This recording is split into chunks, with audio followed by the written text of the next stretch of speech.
शहरं सोडून आपण कोकणात फिरायला का येतो? कारण शहरात राहून आपण जे गमावलंय तो निसर्ग आणि संस्कृती इथल्या माणसांनी राखून ठेवलाय, बरोबर ना?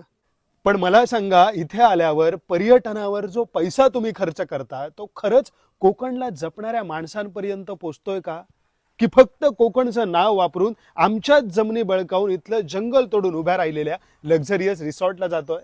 तर आज मी तुम्हाला दाखवणार आहे, जे निसर्ग सौंदर्य पाहायला तुम्ही कोकणात येता ते वाचवण्यासाठी पर्यटन कसं करायचं.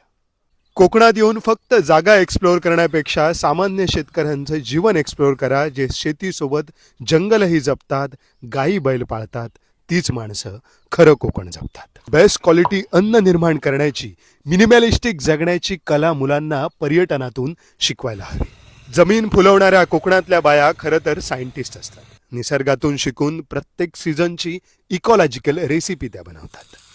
महागड्या रेस्टॉरंटमध्ये पैसे घालवण्यापेक्षा तेच पैसे ह्यांना दिले तर तुम्हालाही गावठी हेल्दी अन्न मिळेल आणि कोकणालाही तुमचा आधार. ब्रँडेड कोकणी मेवा आउटलेट्सपेक्षा ना गावठी बाजारात जा. टोपलीतली मातीची समृद्धी घेऊन बसलेली आजी हीच कोकणाच्या मातृसत्तेची साक्ष आहे. तिला 4 पैसे मिळाले तर कोकणाची ओळखही जिवंत राहील, त्यात तुमचा वाटा असेल. कोकण म्हणजे भारतीय जगण्याचे एक म्युझियम आहे. ते जिवंत ठेवायचं असेल तर फक्त व्हिडिओत नाही तर आपल्या जगण्यात उतरवायला हवं. तुम्हालाही असं कोकण एक्सप्लोअर करायचं असेल तर या उन्हाळ्यात या वाहत्या नदीसोबत कोकणातलं जीवन कसं चालतं ते अनुभवायला या. A spiritual journey of a free flowing river in Konkan.